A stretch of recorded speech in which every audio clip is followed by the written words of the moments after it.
Music Not Diving with Scuba. Music Not Diving is brought to you by Acid. Head over to ac55id.com to check out the fastest growing electronic music marketplace. You can buy music there, you can sell music as an artist or as a label, you can stream music, and you can stream podcasts, including this one. Perhaps most excitingly though, you can press vinyl. They've got their own pressing plant and they can fulfill orders on demand. That is pretty amazing. So this is a really exciting platform that I use myself, and the other great thing about them is they're supporting this show. So head over to ac55id.com to check them out. Brought to you by AC55ID. Welcome to the show. I'm Scuba. This is Music Not Diving. Okay, just a quick shout out to all my USBJs out there. Great to see so many of you contributing so positively to the discussion of last week's episode with Jane Fitz over on Instagram. It's great to see so many of you feel confident in your contributions to the art form of DJing versus that of vinyl DJs. And none of you feel at all insecure, about the relative position of those two things. It's lovely to see it. And of course, personally, I have always been a vinyl DJ. Mostly I play dub plates actually, but all the way back to the start, I've never played off a CDJ. And honestly, it's kind of sad and kind of scary actually to see so many deep fake videos doing the rounds this week of me apparently playing CDJs in a club when, of course, I've always been strictly vinyl only. Not that there's anything wrong with playing off CDJs, of course. That's, you do your thing, USBJs. You do your thing. Okay, on this show this week, we have none other than Lawrence Hart. So if you watched last week's episode with Jane, you'll have noticed that I said that I just recorded an episode with someone I knew really well. And actually that is this week's episode. So we've kind of switched them around. But yeah, Lawrence, AKA Duncan is actually his real name. We talk about that. But yeah, Lawrence is an unbelievably talented musician. He's signed to Domino Records and is just about to release his first album. Actually, I think as this comes out, the album has just been released. So we're talking about that in detail today. But we're also talking about Lawrence's wider journey through music. He's a classically trained former jazz musician who's turned his attentions to electronic music. And if you've been following the podcast for a while, you'll know that the idea of technical skill in electronic music and dance music in particular is an area of interest to me. And we've had some great conversations about that with people like MJ Cole and others. So we definitely get into that in this conversation. And it is extremely interesting, actually. Great to talk to someone who really knows their stuff inside out on the technical side and is just making some great music too. So you're going to enjoy this. It's awesome.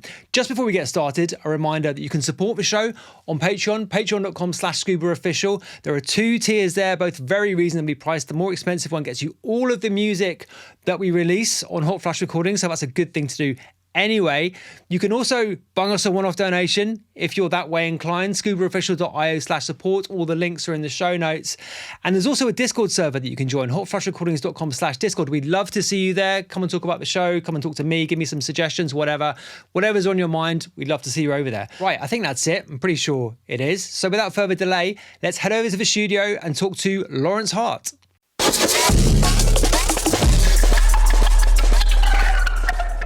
Lawrence Hart, welcome to the show. How you doing? Yeah, really well, thanks. Thanks for having me. Yeah, thanks for coming on, man. Thanks for coming on. We were just talking off mic about nomenclatures. Is that the right way of saying it? Your name is actually Duncan. Yes, yeah. So explain to me how you want to be referred to and what the story is behind this. Well, I guess, we've known each other for, over 10 years now. I mean, it is actually over 10 years, yeah. So yeah, if you slip up and call me Duncan, that's fine. But no, it was being on George FitzGerald's first album. Right. And basically I wanted to, George FitzGerald is his name. And I was like, I just want to be Duncan Lawrence Tootle. And the label at the time said, well, your name's not sexy enough. I was like, but George has got his name. They're like, George's name is sexy. So they made me choose an alias, and so I took my middle name Lawrence and then chose Hart. Lawrence Hart is a jazz lyricist, and I was like, okay, there's enough of enough there for me to go on, basically. And then I think when I wanted to go back to Duncan Lawrence Tootle, when I put out stuff with you. And I told you to you stay told with me it, to stay with Lawrence Hart. Yeah. Well, I felt like the precedent had been set then, Yeah. I figured. I think that made sense. Yeah, it made sense. I do like it now because it gives me a bit of space away from my own kind of self. So it's nice in that sense. Right. And yeah, that's how we met, wasn't it? Because you were working on George's album. Yeah. was that because you were both signed to Domino? There was an A&R, Ryan McCann, at the time that basically he was our A&R for the band, the Little Cub, the band I used to be in, and he was putting George with different people on the label basically and getting everyone to work together. How was that? Because you didn't know each other at all, right? No, we met in Ibiza, I think, like maybe it was the trip before we met in Berlin. Right. And it was like a blind date, like turned up at the airport and George picked me and Dom, the singer of the band, up. And then we went straight to a Ushuaia hotel and they had a studio. Oh my God. Yeah, it was baptism of fire. Yeah. Right. And we were making, so we just started working in the studio, from the first day. But I remember they had like a window through to the dance floor.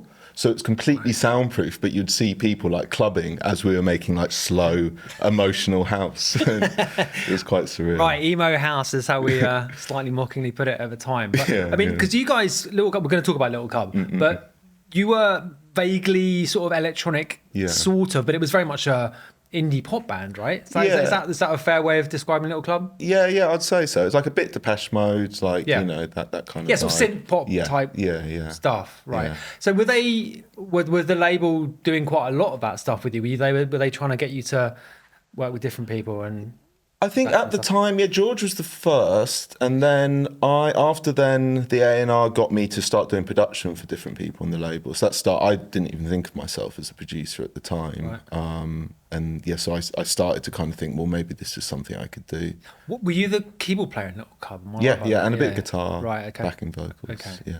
So they just sort of fingered you as the musical talent. Yeah, well, I think I'd started that year that I started working with George. The A&R came into the studio and I'd gone like obsessed with synths. So I was like asking the producer, like, what's that do?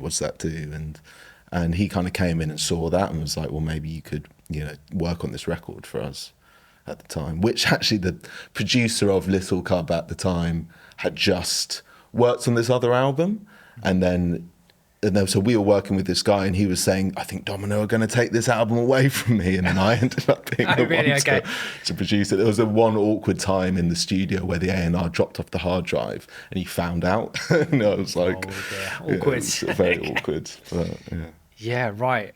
Because, I mean, you ended up doing a lot on that first record of George's, didn't you? Yeah. I think we worked, for like over a year on it, back and forth from Berlin and London, And it's pretty great, actually. I mean, at the time, I remember, talking to him about it, about the process behind doing it, because he was actually supposed to do that album on Hot Flush with us. Oh, really? Yeah, exactly. And I remember he actually kind of tapped me on the shoulder, a Panorama bar, and kind of sheepishly said, "Oh, well, actually, I'm probably going to sign to Domino, actually." And to some extent, you've just got to say, "Okay, that's fair enough." If there's an opportunity come up, you got to allow, not stand in the way of someone's career.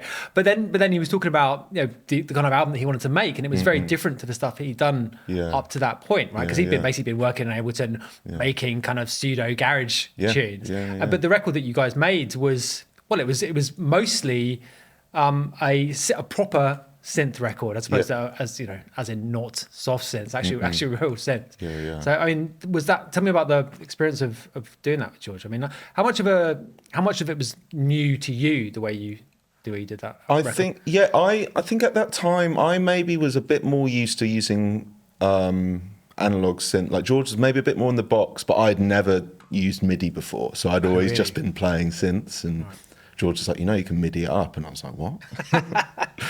So it was like, it was completely new to me in that sense, and like the idea of having a 4/4 kick drum was like completely new to me at that time. Okay, but in terms of actually putting the record together, like. Yeah, I think we were both kind of stumbling through it a little bit. Like, I think. I mean, I'd almost like done most of the Little Cub record at that point, so I kind of learned through that process. But I think George and I were both just like, it was kind of strange, like for us to be in that situation, like making an album, because we were both just like, right, how do we do this a little bit? And then, but you've got Google, you can figure it out. Right. Okay. I mean, like I said, what you eventually came out with was pretty great, right? And it was I think, it's like for George, it was a step to one side, but a step that I think made sense, and it was successful for them anyway. So. Yeah.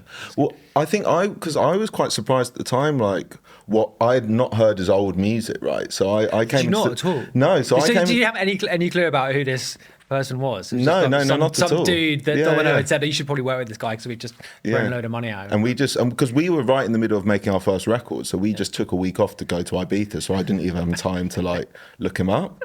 So he was talking about the record he wanted to make. I'm like, oh, that sounds cool. I think he had a tune Magnetic that he sang on. I don't know if you remember that. My God, I think he's deleted it from the internet because I don't think it exists anymore.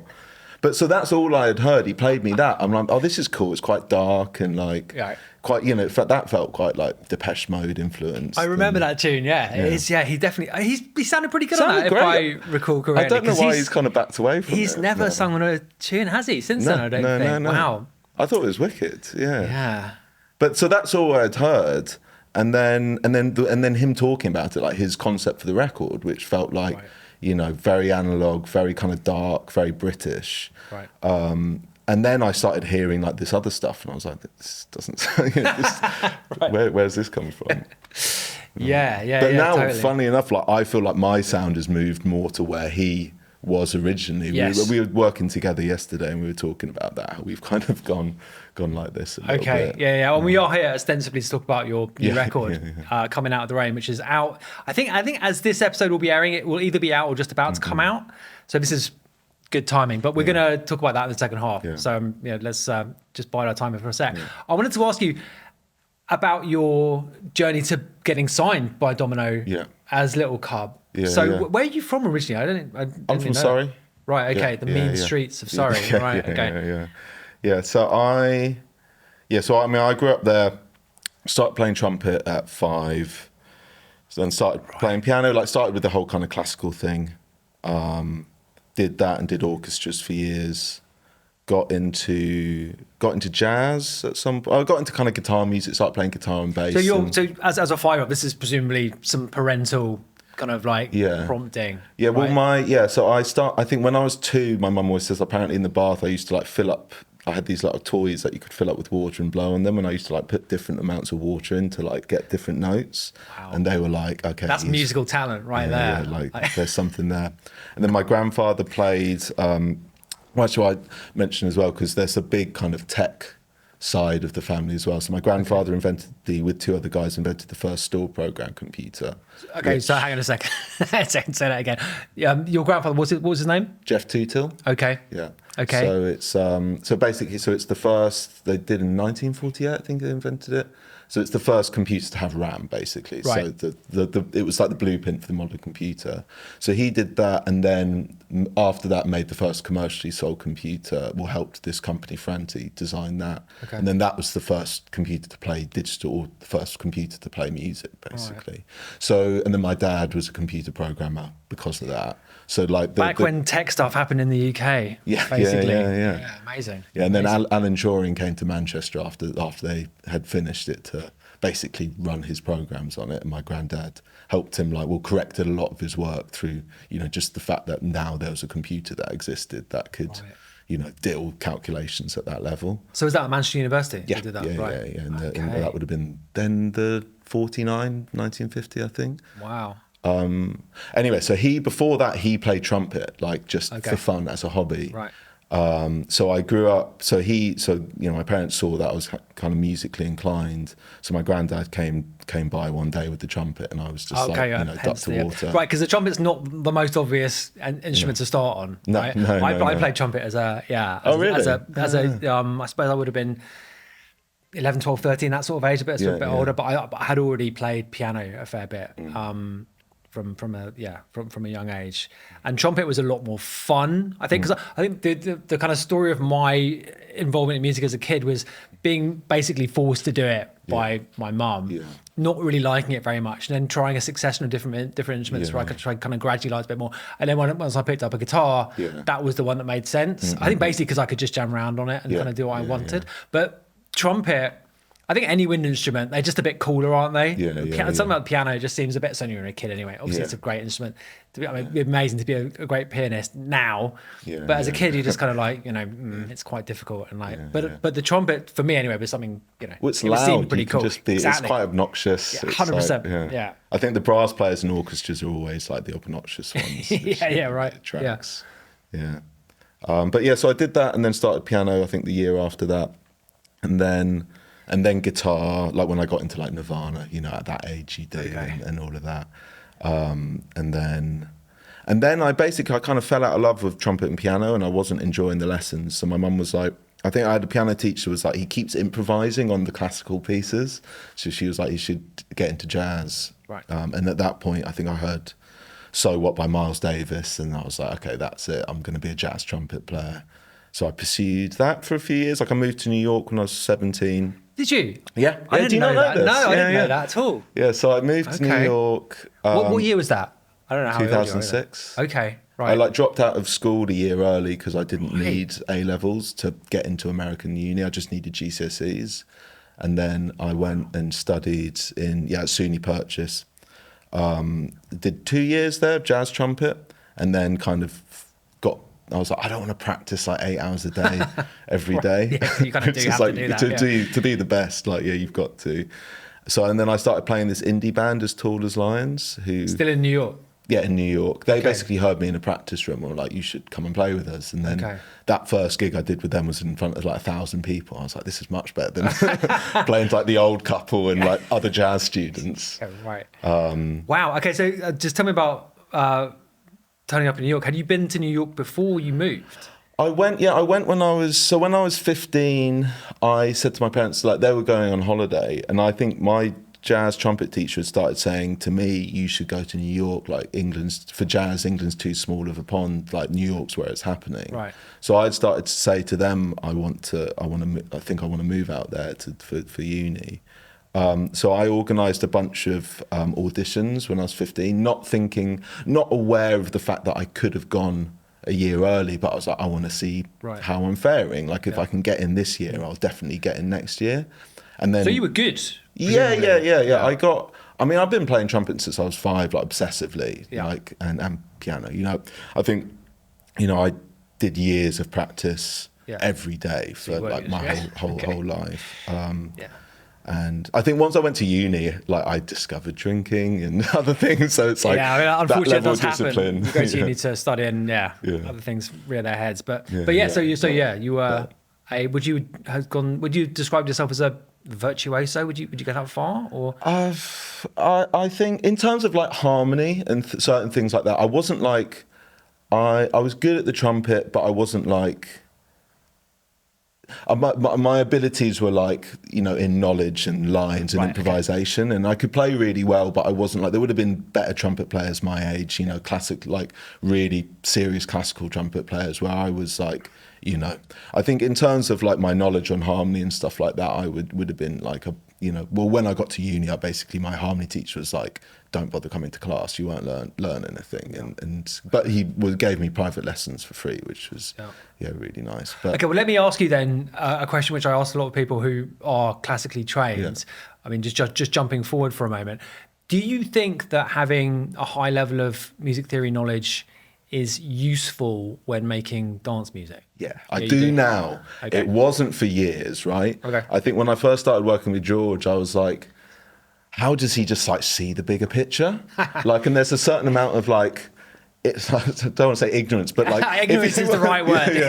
If you have that, you can kind of step back and like see how everything works together. Where I was so like looking at those little details and not able to see the big picture, and not just listen to the sound of the kick drum. And like, does that work with everything? It's like, oh, there's a clash there, or right. But I think now I've gone through that and I've learned to step back from stuff. I think it's incredibly valuable. Like, I think there's like even though it's like harmonically, I'm not, like when I used to write jazz music, it would be going through all these intense modulations and, you've got triad over triads and that kind of stuff that modulation in the proper sense of the word rather than just tweaking a filter. Right? Yeah, exactly. Yeah. And then it's like, well, now it's like my music's quite diatonic, but being able to understand okay, if I'm going That's the first time that diatonic has ever been used on this podcast. But yeah, I think it helps. It helps a lot. But you've got to be able to like let go of that knowledge as well, and not let it define everything. Which I think for years I did. I did let it define. I think that's much. what people suspect happens, because when we had MJ Cole on the previous audio version of this podcast, I mean, he's I guess it's a sort of similar level of technical knowledge, and I really tried to pin him down about it. And I think that's basically what he said. He said that there is a danger that you can get too granular about everything, but then ultimately, knowledge it's never a bad thing, is it? And it's kind of ridiculous to suggest that it would be. But then when you ask people who don't have any theory knowledge, they quite often say, "Oh, well, it would crush my creativity," which is the people that have said that to me in my life don't do music anymore. Like, I've met, there's been like 3 or 4 people at different times that I've known quite well that have gone like, "Oh man, I just write what I feel. I don't need to know that shit," and they're not doing music anymore. Yes, yes, okay. We are pro music theory on this podcast. So sorry, I interrupted you. So you're in New York, and what I was going to ask was, what was it like being in the city at that age? So did you move over on your own? No, I moved with my parents initially because my dad had his computer software business, moved it out there, and but they only stayed for the first 6 months, and then they moved back to England. But so I was with them, but I mean, we stayed in White Plains, and we were literally in an apartment block right next to the train station. So I would go and get the train to Grand Central and then go down to Greenwich Village, to like Village Vanguard and Fat Cat and all these great jazz clubs. Yeah, so for me, I'm like, I've read about all these places for years, it's like the history of like, Coltrane recorded here in this year and all this kind of stuff. So for me, I was like, blown away by it at that age. That must have been pretty inspiring. Yeah, like incredibly so. I remember as well, like with the Village Vanguard, because it was quite a lot of money. Maybe it's like $20, which at that age is like quite a lot of money to spend going in. But there was this pizza place above it, and we used to you get $1 slice basically. And if you sat in one corner, above where the bandstand was, you could hear the music coming up into the pizza place. So I used to do that quite a lot. Cool. Yeah. Awesome. So so then how did this then develop?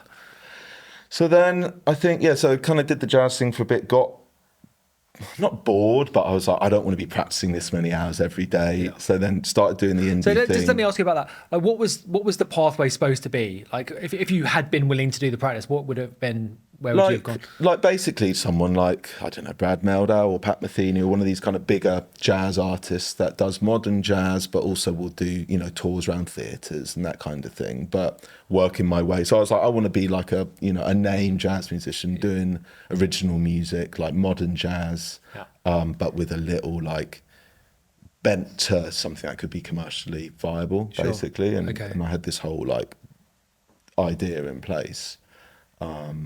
But then I discovered Aphex Twin in college. I discovered Fortet and like all these people, and like that kind of, my musical world opened a bit. Okay.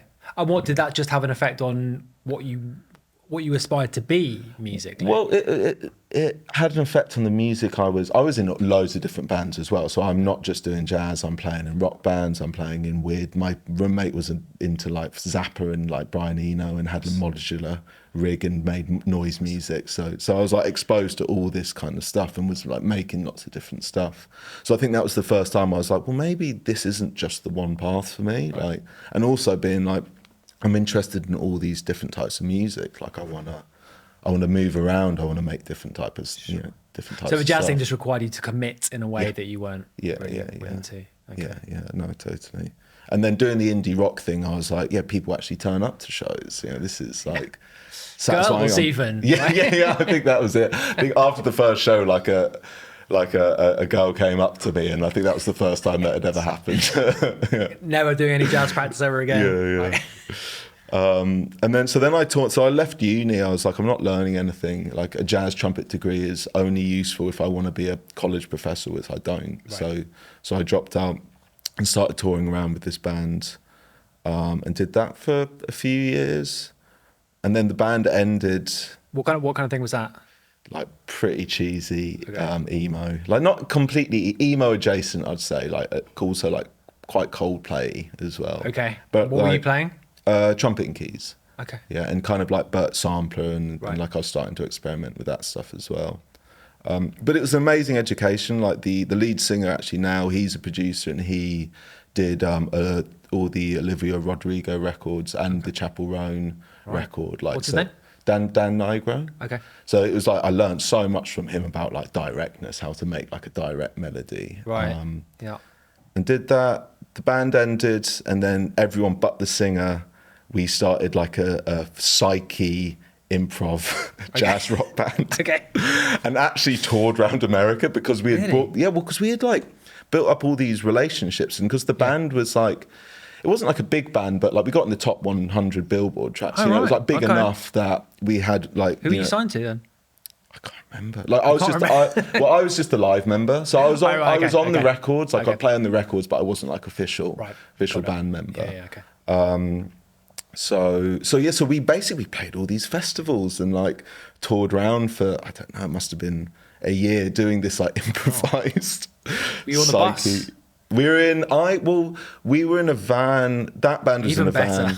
I was in a bus for some of the Tour de Lions touring because I would play trumpet with the other bands, like the headliners. Okay. I would play on their set, and then I would ride on the bus, and then they would turn up the next day, like brutalised basically, and I'd be like, we've just been to the movies. I mean, a bus sounds bad enough to me, but a touring van. A van with a bed in the back. We would take turn and sleep. That is an ordeal. I can't imagine how bad that would be. And people moan about, touring DJs, but I mean, you just get taxis and planes everywhere and then stay in a nice hotel. That's definitely doing it on easy mode, right? Yeah. There was one show where I was driving the van, because again, in those days, like everyone had to drive the van, you share all the responsibility. And I'm driving the van, and someone goes by with a sign saying wheel's fallen off your trailer.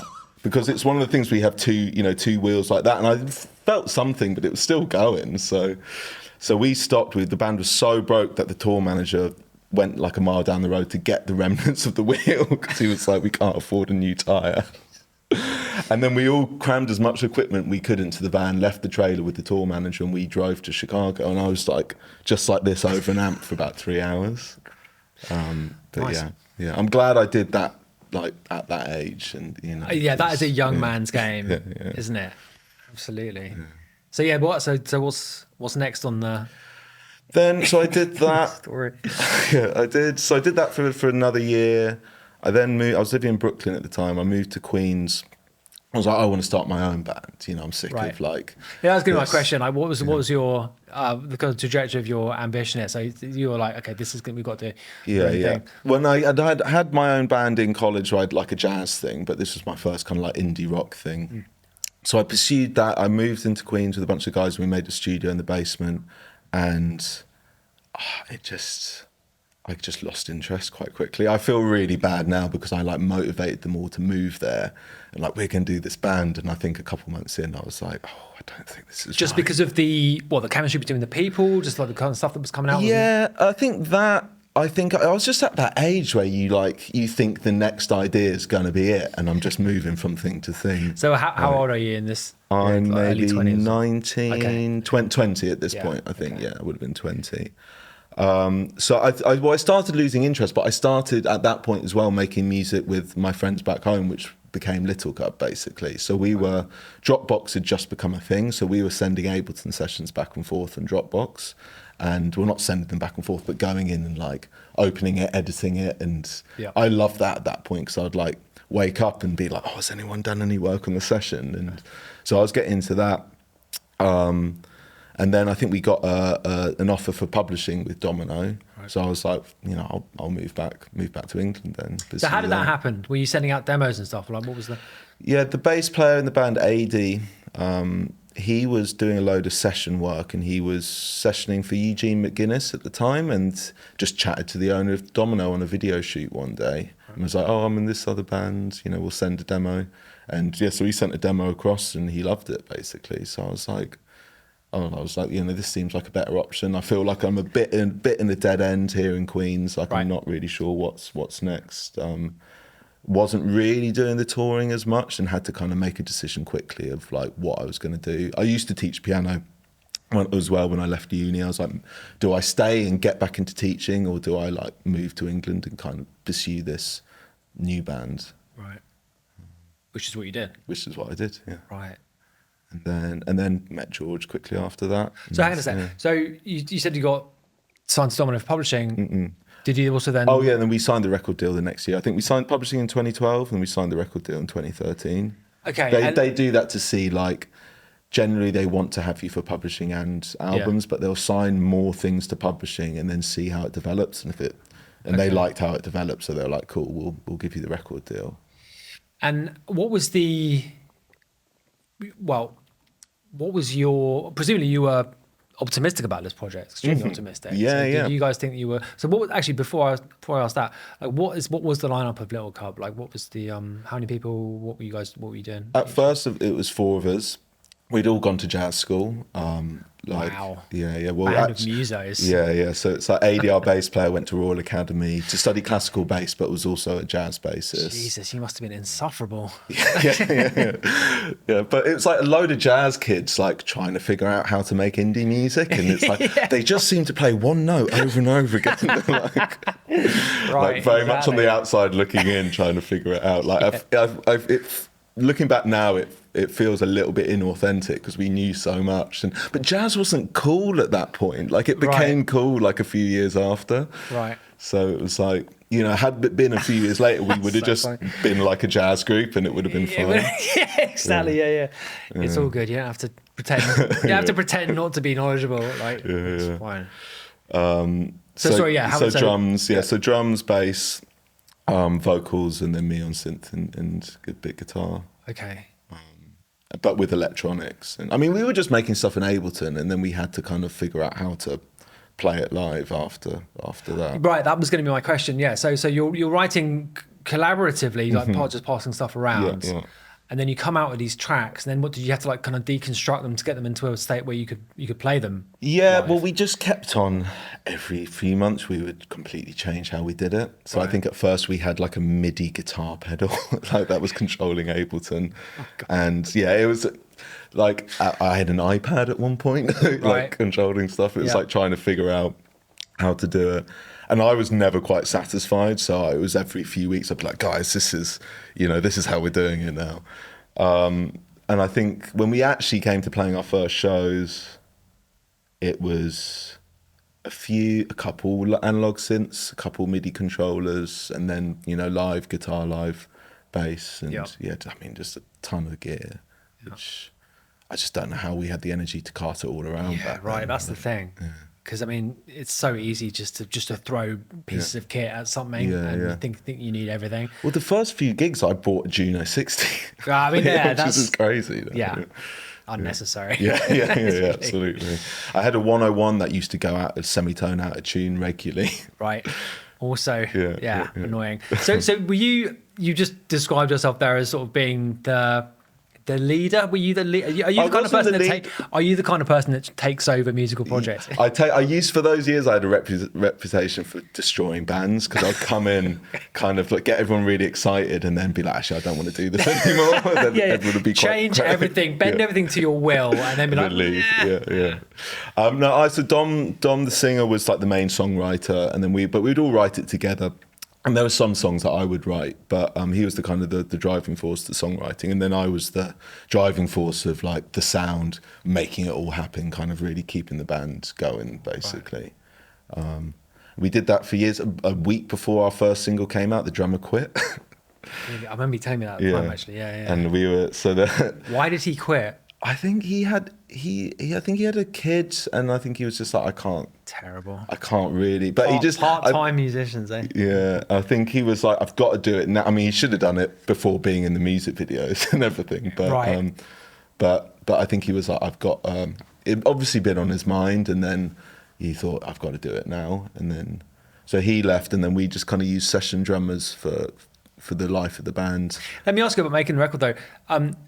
The album, because you made one album, right? There wasn't a second one. Yeah. Because I remember you talking about making. We made a second one, and then Dom put it out as a solo record. Right.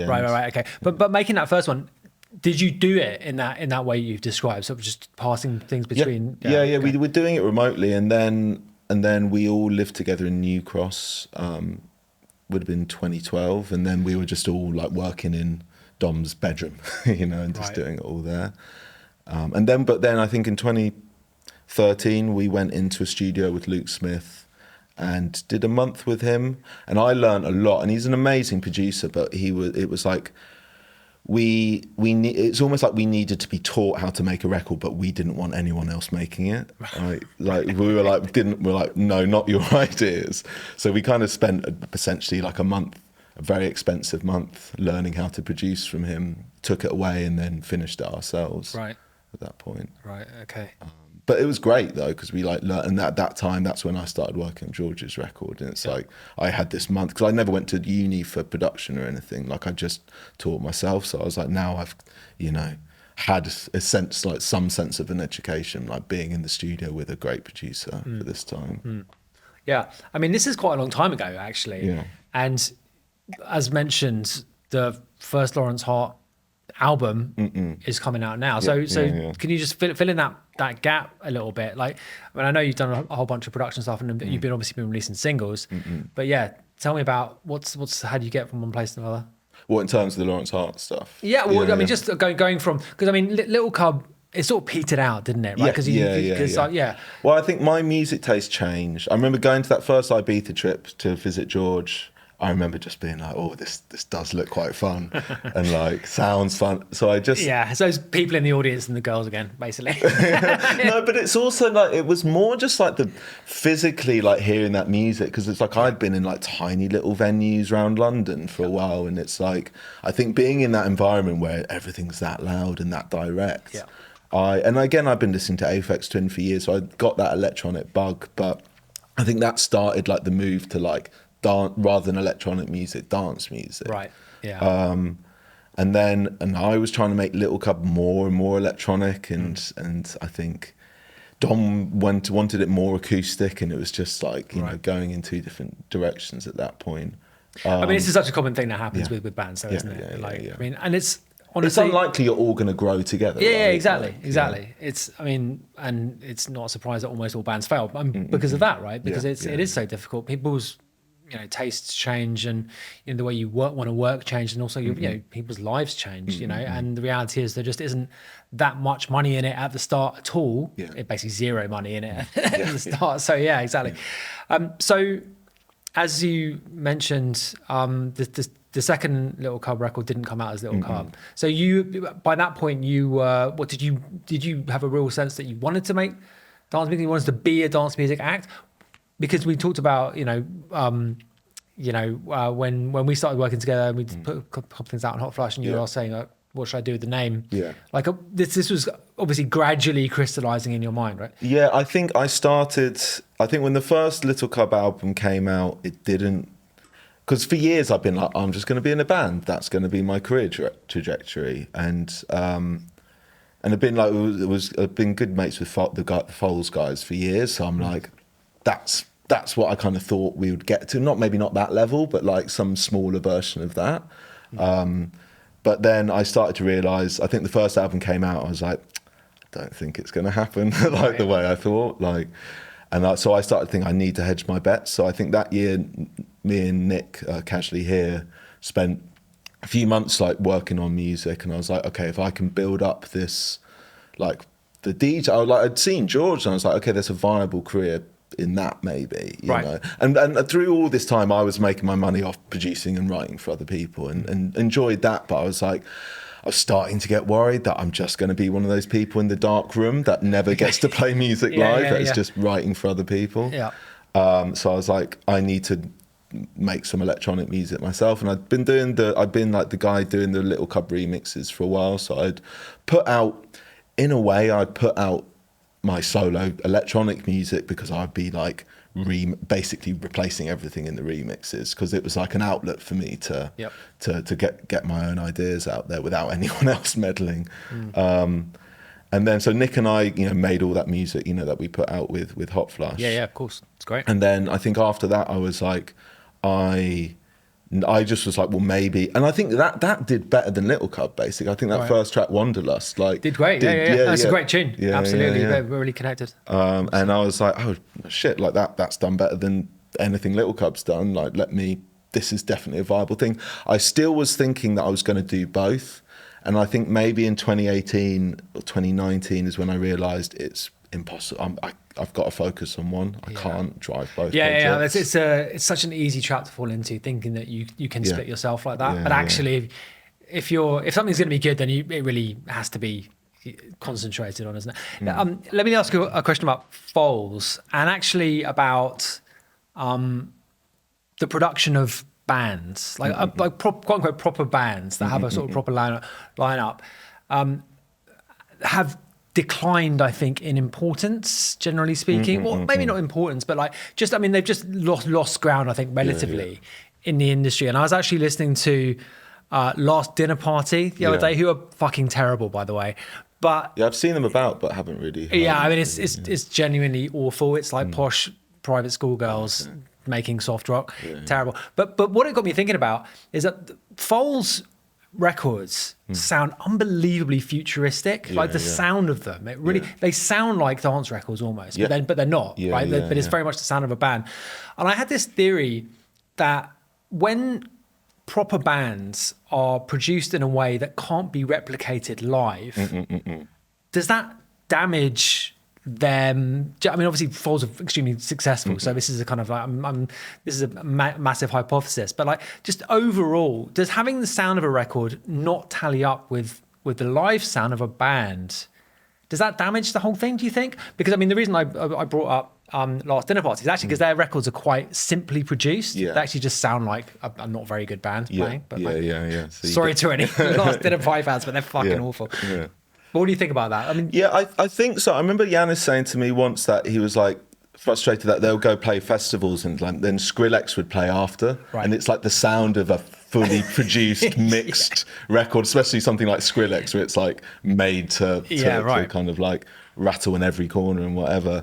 It was quite tough, basically. And I remember with Little Cub, it'd be if we're going to compete with proper electronic artists, we need to the best sound engineer money can buy, which we couldn't afford. So I think it does, in this climate, it harms it, because I think going back 20 years or something, you would just accept the sound was the sound and it was the energy of the thing. But that's what was the point of the records in a lot of cases, was just to record the band in a sort of faithful way, recreate, and obviously that's changed. I mean, as I was thinking, there's obviously loads of examples which counteract this. For example, I suppose like Caribou, for example, and lots of there are many really successful bands that are able to kind of straddle those two things. But I suppose what I'm getting at is the proper band, quote unquote. And actually, I had this. I've talked about this before. Actually, the new Stones record, or the most recent Rolling Stones record. If I talked about this with James Ford, that album is a really good collection of Stones songs. The songs actually sound like the Stones, and I'm just why don't you just produce it to sound like the old records? Right? Instead of, because I had this, I forget the name of the producer, but this kind of quite prominent hard rock producer now. And it just sounds like these big kind of modern rock, kind of rock songs or rock records. And it just takes something away from it. I'm just well, if the lineup of a band is bass, drums, guitars, vocals, just record them in the way it sounds. I mean, this is something that's got on my nerves recently. But anyway. I agree with you. I mean, I love my friend Dan Carey does all the kind of South London Dan Carey is a very bands. talented man, and his thing is, so I think it sounds like the actual band, but then he uses great ideas. One thing he does is he pumps the sound of the band back into the room through an amp whilst they're recording, so you get that amped sound in the drum mics, and so I think there's so many cool ideas you can have, but still have it sound direct and sound like a band. Sure. But I mean, in the case of the Stones thing, they probably thought we need to take ourselves to the the 21st century, and which I think not realizing that people like them for a certain aesthetic. But it's such a common thing to do, right? And I think this is the conversation I had with James Ford, because he was very much took the other side of it. He's like, no, you've got to update it somehow. I'm just well, just make it. Stop using guitars. Because we were talking about it in the context of him producing the Pet Shop Boys. Yeah. Oh, did he do Pet Shop Boys? Yeah. I didn't realise that. And I was just surely you must have been tempted just to use the same instruments they used on Please, right? Yeah. because I mean that would be so. I mean, I'm tempted to say that would be so popular. Maybe it wouldn't be. Maybe it would just be like people like me and you who kind of like say, "Oh, that's a DX7." Like, great. Yeah. I don't know. Yeah, I don't know. But certainly from, I was surprised by the extent to which he was like, no, you've got to do something new. But I mean, maybe that's why he's a highly paid producer. And I agree with that. But then it's also like, well, don't just stop there. You know, like if I was like the Rolling Stones have been like, well, change instruments, stop being a band. You know, right. I don't know. One of them should have an ambient project, or like, do you know what I mean? That to me, like, should be the path, or not necessarily that should be the path, but to me, just staying in the confines of being a band and playing the same instruments for that long seems like incredibly boring. Yeah. And like, I mean, they obviously enjoyed the shows. I mean, the shows do look quite fun. I mean, it would be quite fun to be Mick Jagger. I suppose. Yeah, no, but I think maybe it's just my perspective, because I always like get bored of playing the same. I probably shouldn't say this, but I'm already like, I was listening to the album today. Already and I'm bored like, of it. Yeah, a little bit, like, because I want to play the new stuff, but then I guess that's not what shows are about. Shows that there's a little bit of that thing where it's entertainment, right? Yeah. But to me, it's art, and like that's like. I would just want to hear. I love when I went and saw your set. Right, I hadn't heard most of those tunes, and I loved that. I'm like experiencing this exciting thing, and like to me, that's where I always. Well, that's what's useful about not having any hits, you know. But you hadn't put that stuff out yet, right? True, you put one track out or two or something. There was plenty of new stuff. Yeah. I mean, that's an interesting contrast. Or conflict, in fact, like art versus entertainment in live music, right? Yeah. Because coming from a jazz background, you know, like the vast majority. I mean, I remember going to see Herbie Hancock years ago, and you know, my knowledge of Herbie's catalog was not great, but the majority of it was just improvisation, right? Just awesome, and also visually awesome. So just an entertaining show, regardless. But then he would, you know, weave in enough of the well-known themes for everyone to go, "Way," and then he's back off on like some 10-minute kind of up and down the scales. But I mean, how do you have a clear idea about how in the future of touring this record and developing the project, generally speaking, how you will solve that conflict, which you obviously what I've been thinking about, because at the moment I think I'm not using a laptop, which is really fun. I'm just using the new Push, and that's great. But one thing I'm doing is I'm putting in improvised moments, so I loop trumpet on the modular, and that's just completely free.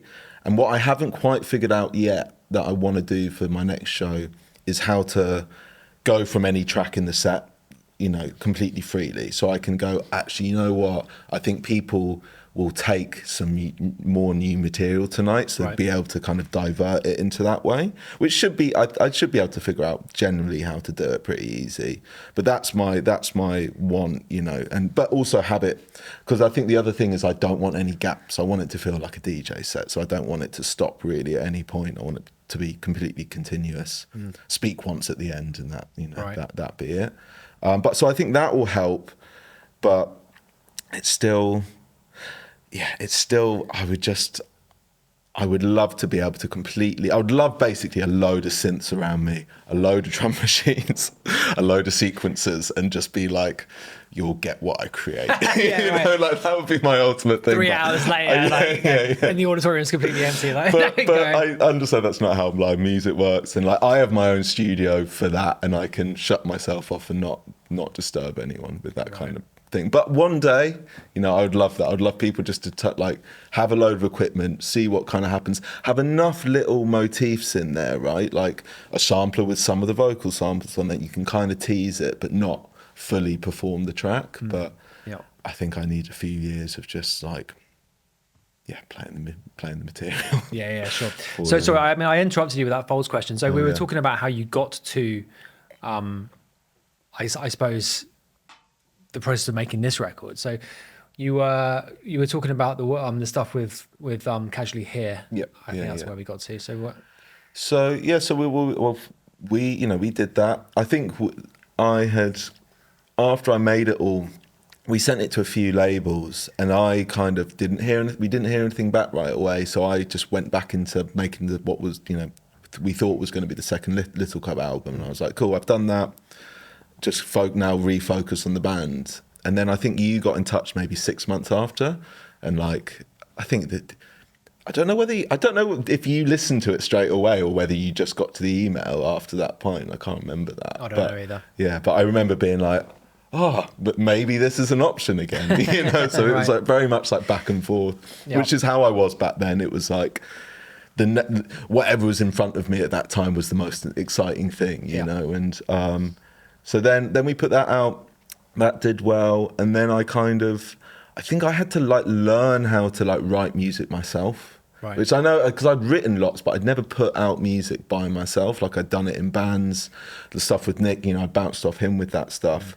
So I had to go through this whole process of how, like because I've written just loads of stuff by myself, but the act of actually putting it out without having someone else there was actually quite something I had to overcome. Yeah, reaching the end of the process and signing off can be the hardest bit, actually. Like the last 2% even. Yeah.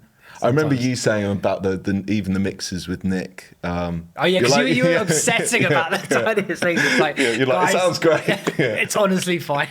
Yeah. Totally. I'm like, do you think 60 hertz is boosted enough in the bass? Yeah, exactly. Exactly. But I mean, you've obviously conquered that because the record, as mentioned, is finished. It's finished, and it's also good, which is a bonus. Yeah, I suppose. I think it took me putting stuff out. I think having the stuff out with Casually Here and having people like that. And actually listening back to it, because I think and it's still to the day, it takes me maybe 6 months to not hear things I could have changed. And like then when I come back to it 6 months later, I'm like, I can hear it as a finished thing. That's the hardest thing, actually, is being able to listen to a track that you're working on as a track instead of just being transported, you're kind of deep in the kind of like, the nuts and bolts of it.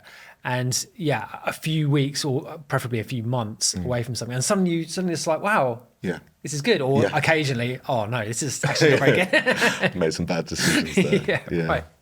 Yeah, no, absolutely. So I think that time and then seeing it reflected back on me via the people that were enjoying it gave me that confidence. And so then I just started making EPs, and I was still under contract with Domino from the band, so we were signed as individuals.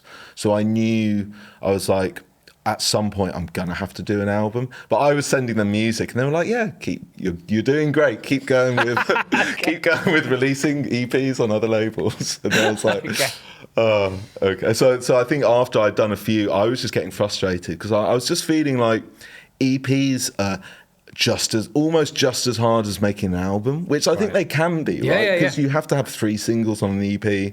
So it's like, well, just add a few ambient tracks, and it's basically an album. Good so I was like, right, I need to get through I need to kind of start doing the Domino stuff, because I was getting offers from other labels, and it's like I was a bit frustrated that I couldn't really take those opportunities. Or Domino would let me kind of go with other labels, let me do stuff with you, but it was like wouldn't let me kind of go with like a competitor, right? Like someone like a big label. So I was like, right, I need, and I ultimately I was like, I want to do albums with them. That's like my favorite electronic musicians have done records with them.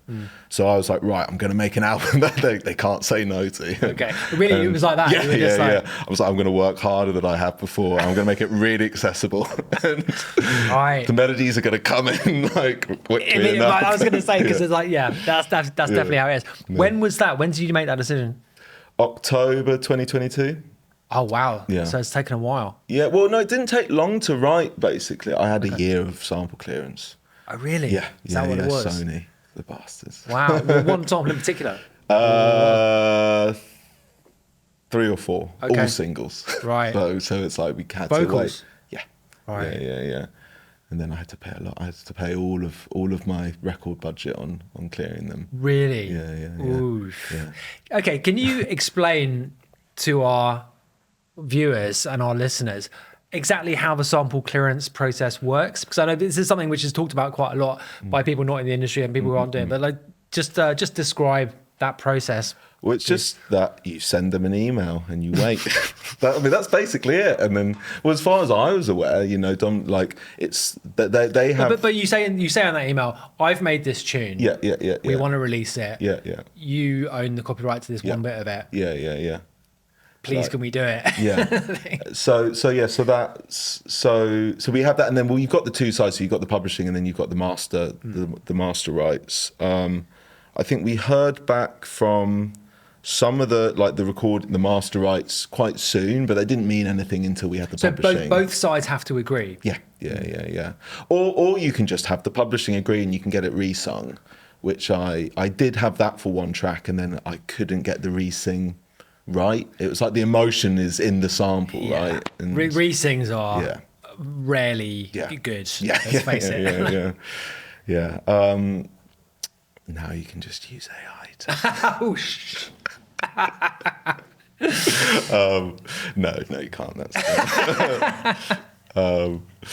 but yeah. So I finished. I wrote it from October 2022. I think Domino said they wanted to sign it in April 2023. So when you say you wrote it, how much of what the album was done, and how many tracks did you do? Did you cut? I think I'd written 10 tracks at that point, maybe 9 or 10. 12 on the finished album. And then Dom great, we want to sign it. Don't. And then I worked on it. That was in April. I maybe kind of more or less finished it up in May 2023. But I knew there was still more production to go. But I was Domino were let's just. It sounds almost done. Let's just wait for the sample clearance. And then it went through. We still hadn't heard anything by 2024. Wow. And we were chasing Sony every week, and they're we've just got a backlog. Really? And I was just tearing my hair out. I was just Who were the artists in question?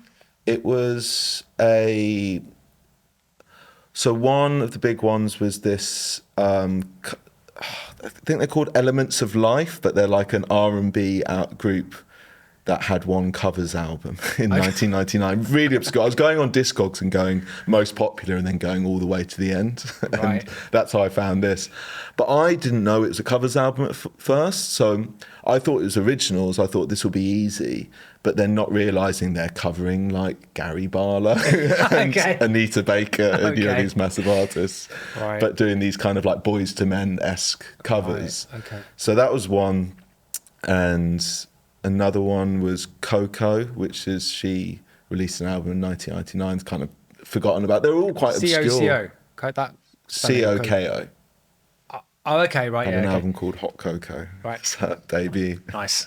But yeah, so I was just finding these kind of quite obscure R&B samples, but they still were, even though they're kind of obscure now, they were still put out on major labels back in the day. It's all these acts basically would have one album and then kind of disappear. Yeah. But then Sony, I think everyone's using samples, right? So they've got a backlog. They're obviously going to prioritize artists on the label before, a competitor. So you just fall to the back of the pile. And the samples I was able to clear right away were just small artists that they held the rights, and they were we'd just email, they, sign off on it. Great, done. But yeah, so that just delayed me up, and I was getting really frustrated because I was in this kind of state of turmoil where I'm I might three or four of the singles on the album might not be able to be there, and then I've just got a record full of ambient tracks essentially. Ambient tracks and tracks that the label didn't think were strong enough to be singles. Yeah, right. But luckily it all came through. I had to pay a load of money. But so you had to pay money up front, but also sort of sign away royalties and stuff. And okay. I think a couple of the tracks on the record are, I was looking at the credits today, it's listed as technically it's a cover because that's the way they keep 100%. They're we view this as a cover song. I'm really? Oh, yeah. Okay. But anyway, I've learnt my lesson now. Right. Don't if there's a major label, just stay away. Well, what I'm doing now is going on Fresh Finds R&B on Spotify, because there's a load of stuff where people put it out themselves. That's great. And then also it's not a... No, because the big thing for me is I don't want anything known. There was that thing where Over Mono did So You Know, right? And then 2 years of everyone using that same sample pack to the point now it makes my skin crawl. Like when I hear that sample. Although banger. I love that one. Sure. You know, but anyways, it's like Burial using all the brandy samples and stuff. Yeah, you know, and it becomes just too too much. I mean, those brandy acapellas sound so good though. Yeah, it's really so hard. This is one of the ones that I had on the record, and I just scratched the track. I kept. That's the first track on the record. Is the interlude to what was a heavily brandy sample, and then I was like, I got a re-sing. Didn't sound good, and I was like, I'm just gonna have to let it go. Yeah, absolutely. So let's just finish up by picking out a couple of tracks off the album, which I asked you to do earlier, which you were kind enough to do. Yeah. So Hear Your Heartbeat and Just Belong are the two that you wanted to talk about, which are both ones that I would have picked out too, actually, because they're both great. Nice. Let's do Hear Your Heartbeat first. So why did you pick that one, and tell me a little bit about making it? I picked that one because I guess I just want to talk about the drums and also talk.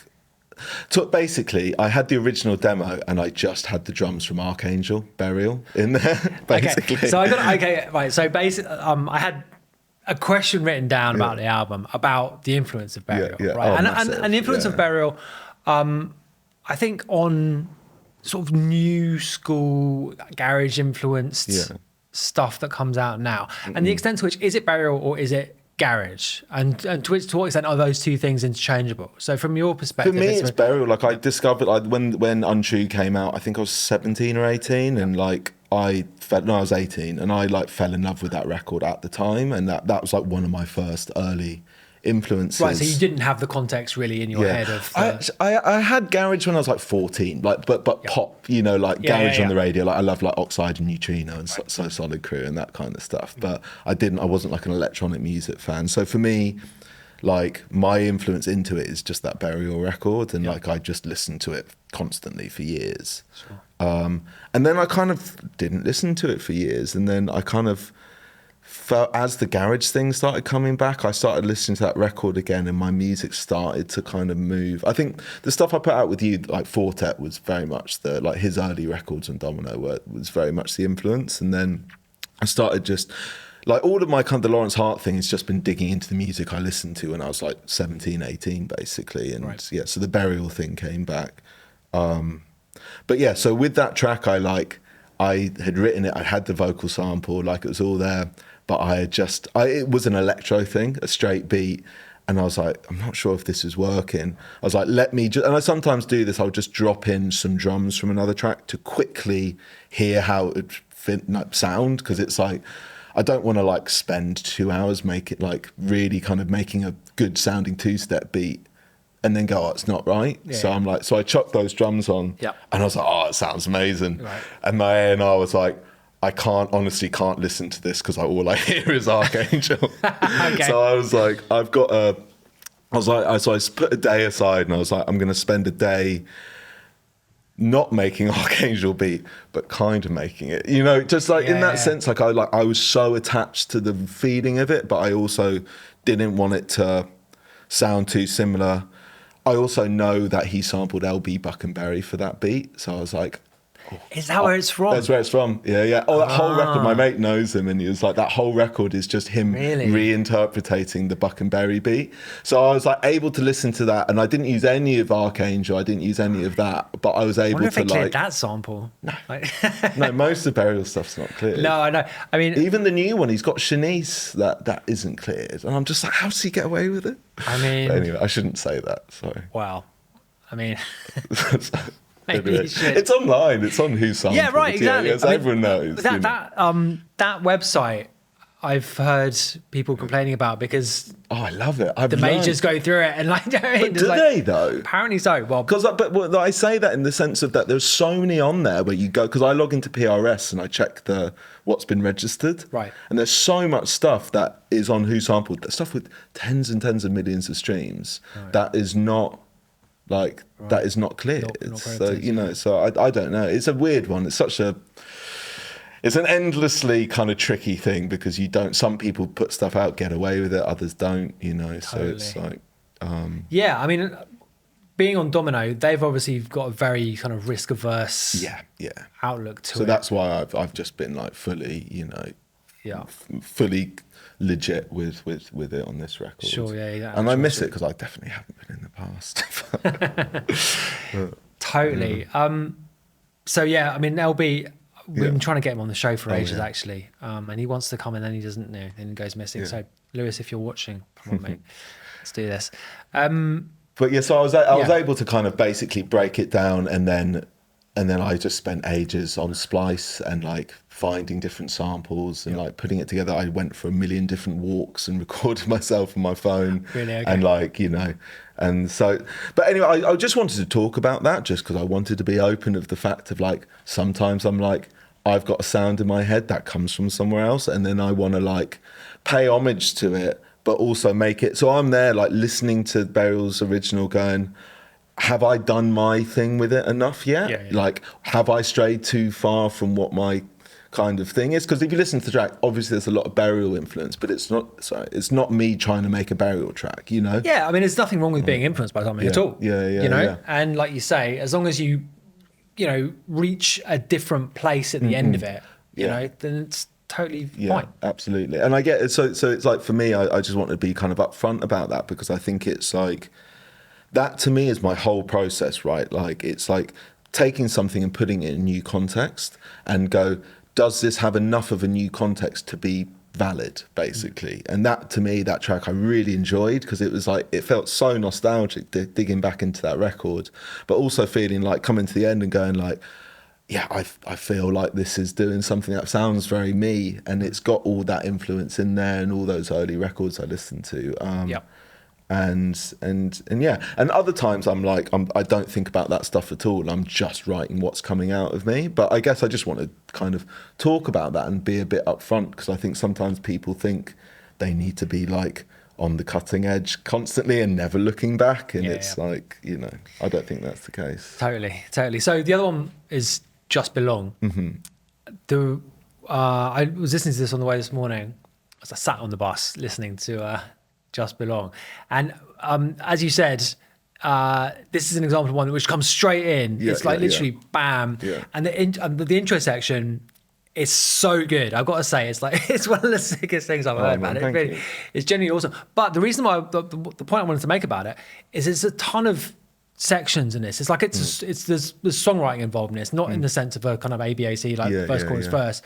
There are really distinct passages in this, and one of the things which is quite often complained about, I think with a lot of justification actually in modern music generally speaking, is the fact that there just aren't enough changes.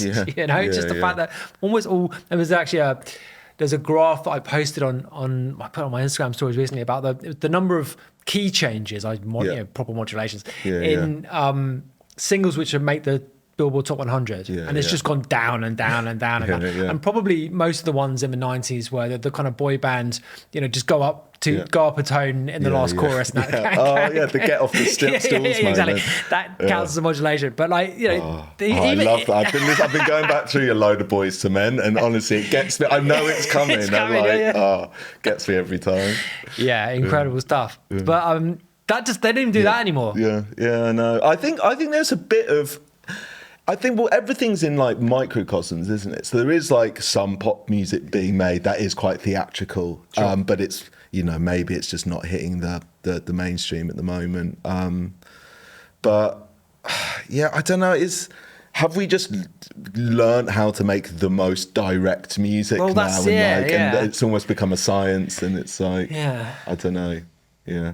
But to me, like my old A&R said to me, he was like, you know, he's like, I don't really care about like mainstream music or what's like pop music, because he's like, I think there's music for people that don't really care massively or don't care about having like, not good taste, that's the wrong thing, but being really like seeking it out, you know. And then there's like, you know, music, like if you've got a broad taste, like that, there's so much out there for you to discover. Like, and you don't have to really concern yourself with what's in the top 40 or whatever. I was going to say, that's the difference now, is that so much music is being made. So like someone somewhere will be making whatever tune it is that you want to hear. Right? Yeah, exactly. And it will probably have come out yesterday just because of the amount of tunes that come out. But anyway, to talk about this track in particular. Oh yeah.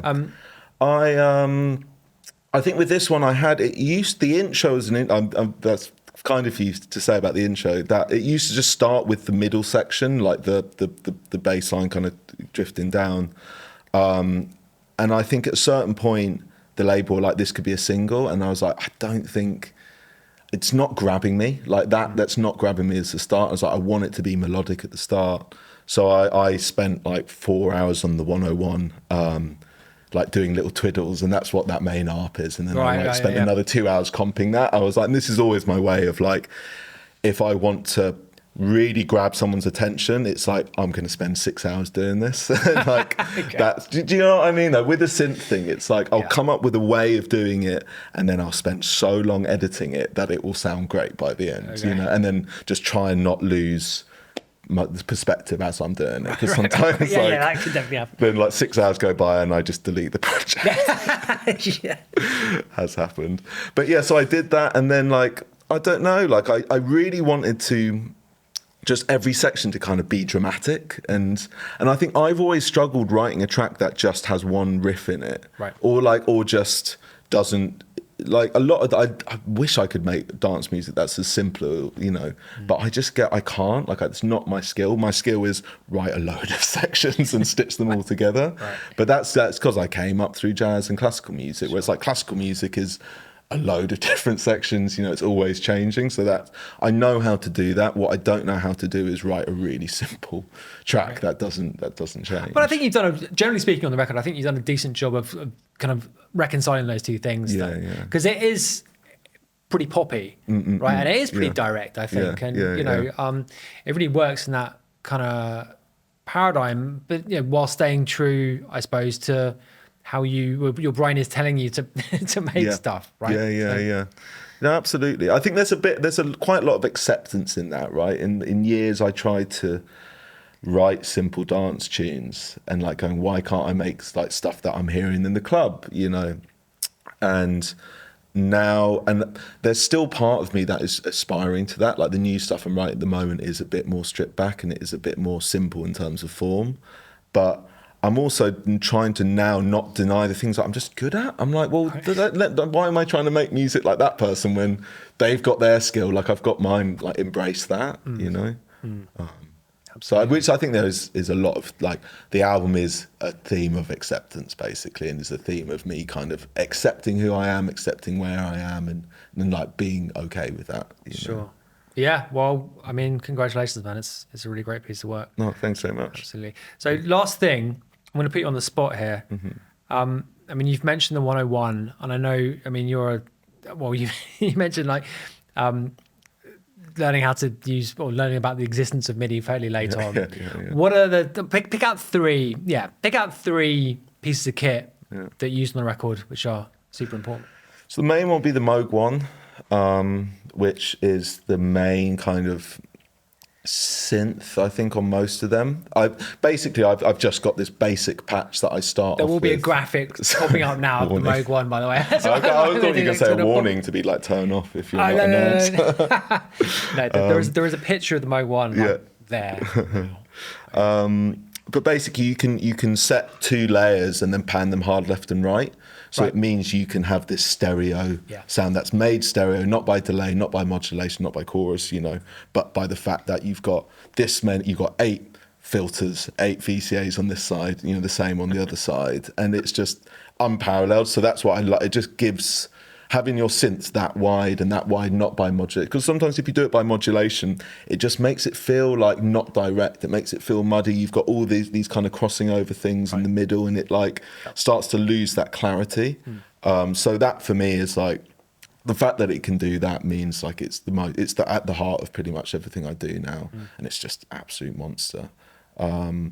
So that the internal sequences nuts on it. So like, Just Belong, that's doing all the rhythmic synths are coming from that. So that's, you said 3, right? Yeah, give us 3.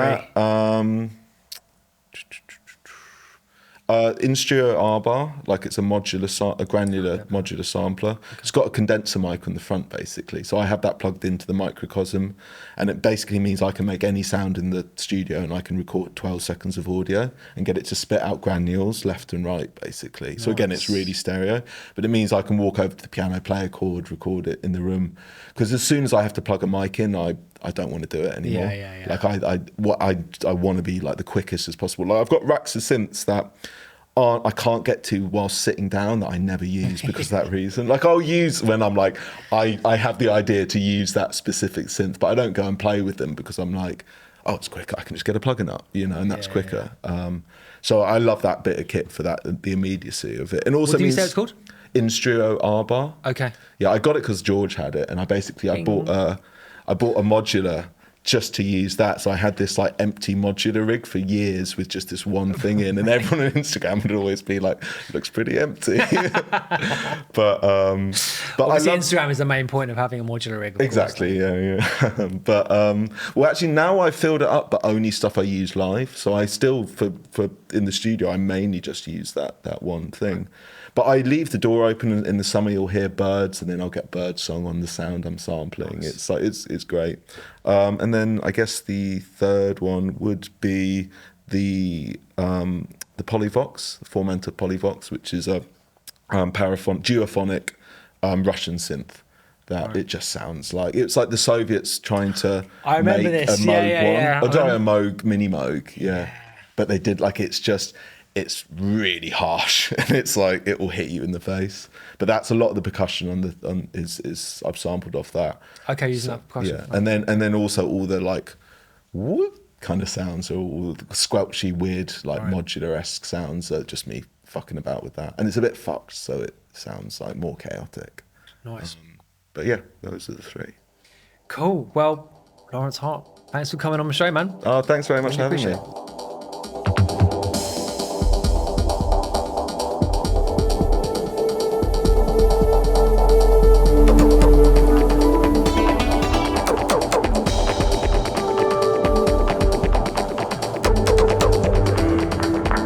Music, not diving, with Scuba.